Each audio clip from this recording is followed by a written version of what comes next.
Stock 6 month में 60% और 1 साल में 2 गुना का रिटर्न दे चुका है। और ऐसा कंपनी ने हवा में नहीं किया है, जमीन पर इसने इतने सारे डेटा सेंटर बना रखे हैं कि इसे हवा में उड़ने से कोई रोक नहीं पा रहा। अब यहाँ 2 सवाल जरूरी है। पहला ये नहीं कि सर कितना अगले कुछ सालों में रिटर्न दे देगा, ये बता दीजिए। असल सवाल ये है कि कंपनी जो काम करती है उसका इंडिया में असली फ्यूचर क्या है, रियल डेटा के हिसाब से। और दूसरा सवाल, क्या कंपनी को इस काम से प्रॉफिट हो रहा है कि सिर्फ ऐसे ही रिटर्न दे रही है, सिर्फ इस नाम पे कि कंपनी का काम डेटा सेंटर से जुड़ा हुआ है। तो आज इन दोनों सवालों को डिकोड करके मैं आपको समझाऊंगा। अगर कंपनी इन सारे मोर्चों पर खरा उतरती है तो समझ लीजिए यह 2024 का सबसे बेस्ट स्टॉक हो सकता है, क्योंकि आरबीआई खुद चाह रहा है कि अब इंडिया में डेटा सेंटर बनाए जाएं।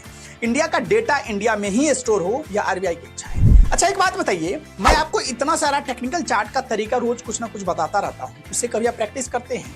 अगर नहीं करते हैं तो कोई बात नहीं, आज मैं आपको एक और ऐसा तरीका बताने वाला हूँ जिससे कि आप इस रिप्ले वाले बटन पर क्लिक कर सारा प्रैक्टिस कर सकते हैं, बिल्कुल रियल मार्केट की तरह। कैसे और क्या तरीका है, पूरा आज के एपिसोड में लाइव सिखाऊंगा, स्टेप बाय स्टेप। अभी बस इतना जान लीजिए कि यह एकदम फ्री है, कोई पैसा नहीं लगता है इसे यूज करने में। चलिए शुरुआत एनालिसिस से करते हैं।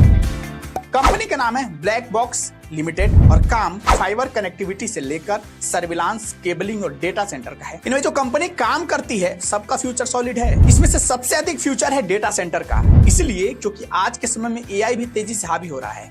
एआई जो आपको डेटा देता है उसे कहीं से तो इनपुट मिलता होगा तभी नहीं देता होगा, यानी वो डेटा कहीं ना कहीं स्टोर होता होगा, और जहां डेटा स्टोर किया जाता है उसे ही डेटा सेंटर कहते हैं। मैं सिर्फ एआई का उदाहरण दिया हूं, आप रोज कितना देर इंटरनेट चलाते हैं और उसकी रोज हिस्ट्री बनती है, सब कहीं ना कहीं स्टोर होता है। आप यूट्यूब पर वीडियो अपलोड करते हैं, वेबसाइट पर कंटेंट लिखते हैं, सब कहीं ना कहीं स्टोर हो रहा होता है, और जहां भी स्टोर होता है उसे डेटा सेंटर कहते हैं। अब यहाँ बस मुद्दा ये है कि ये जो स्टोर होता है डेटा, वो इंडिया में नहीं होता है। दुनिया में सबसे अधिक डेटा सेंटर अमेरिका में है, 5381। इंडिया टॉप 10 में भी नहीं आता है। इंडिया में अभी सिर्फ 151 डेटा सेंटर है। कहाँ अमेरिका और कहाँ हम, देखिए कितना अंतर है। अब इसमें तेजी आ रही है क्योंकि भारत सरकार इंडिया में डेटा सेंटर बनाने को लेकर ओपन टू ऑल हो चुकी है। मतलब अब इसके लिए विदेशी कंपनियां भी इंडिया में निवेश कर सकती हैं। मैं इस टॉपिक पर इतना डिटेल इसलिए आपको बता रहा हूं क्योंकि यह एआई से भी फास्ट ग्रो होने वाला सेक्टर है।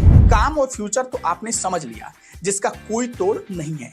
रही बात कंपनी के फंडामेंटल की, तो ये देखिए, जहां कंपनी का मार्केट कैप ठीक है, इसका आरओई यानी रिटर्न ऑफ इक्विटी भी ठीक है, लेकिन कंपनी का जो पी रेशियो है वह इंडस्ट्री से अधिक हो चुका है, जो कम होना चाहिए।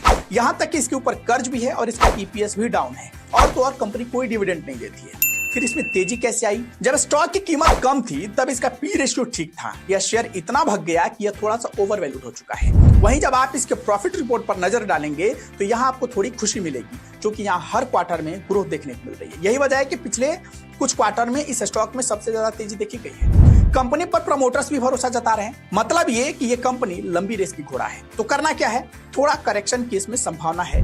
कंपनी का काम बढ़िया है तो आप इसे लॉन्ग टर्म के लिए प्लान कर सकते हैं। थोड़ा सा इंतजार कीजिए और निवेश से पहले सारे दस्तावेज को ध्यान से पढ़ लीजिएगा। चलिए अब नई टेक्निक सीखते हैं। सबसे पहले आपको सर्च बार पर चले जाना है और फिर गो चार्टिंग लिखना है, फिर इस पहले वाले लिंक पर क्लिक करना है। उसके बाद जैसे ही वेबसाइट ओपन हो, प्रोडक्ट फिर चार्ट पर क्लिक कर देना है। यहां से डिसमिस और इसे क्लोज कर देना है। आपके सामने चार्ट ओपन हो गया है। अब ध्यान से देखिएगा, ये जो है जिस पर मेरा कर्सर है इसे न्यूट्रल कैंडल बोलते हैं। मैं थोड़ा जूम कर देता हूं ताकि आपको क्लियर समझ आए। इस कैंडल के बनने के बाद से स्टॉक जिस डायरेक्शन में जाना शुरू कर देता है, बहुत कम गुंजाइश होती है कि वह उस डायरेक्शन को ब्रेक करे। यहाँ आपको न्यूट्रल कैंडल बनने के बाद अप ट्रेंड डायरेक्शन दिख रहा है। उसके बाद आपने देखा कि यह स्टॉक अप ट्रेंड को पीछे नहीं छोड़ पाया, लगातार अप ट्रेंड बनाया है, यानी स्टॉक में तेजी दिखी गई है। अब आपको करना क्या है, इसको प्रैक्टिस करने के लिए सिंपल क्या करना है, आपको यहाँ आना है और रिप्ले वाले ऑप्शन पर क्लिक कर देना है। उसके बाद जहां से आप चाहते हैं कि स्टॉक लाइव मार्केट की तरह दोबारा से प्ले हो, वहां कर्सर लाकर 2 बार इसे क्लिक कर देना है, यानी डबल क्लिक करना है। अब देखिए मैंने यहाँ डबल क्लिक किया, अब लाइव मार्केट की तरह यहाँ चार्ट बनना शुरू हो गया है ना। कमाल की टेक्निक। आप इसे चाहें तो इसका टाइम फ्रेम भी यहाँ से आकर बदल सकते हैं। आज के एपिसोड में मैंने आपको 3 चीजें बताई। पहला स्टॉक की एनालिसिस जो डेटा सेंटर से जुड़ा था, दूसरा न्यूट्रल कैंडल के बारे में, और तीसरा लाइव मार्केट की तरह ट्रेड करने का तरीका। आपको इसमें से कौन सा पसंद आया, फीडबैक में बताइए और मुझे इजाजत दीजिए। मिलते हैं कल नए एपिसोड के साथ। और हाँ, अगर आज आपको कुछ अच्छा लगा है, फीडबैक में 5 स्टार रेटिंग देना मत भूलिए। धन्यवाद।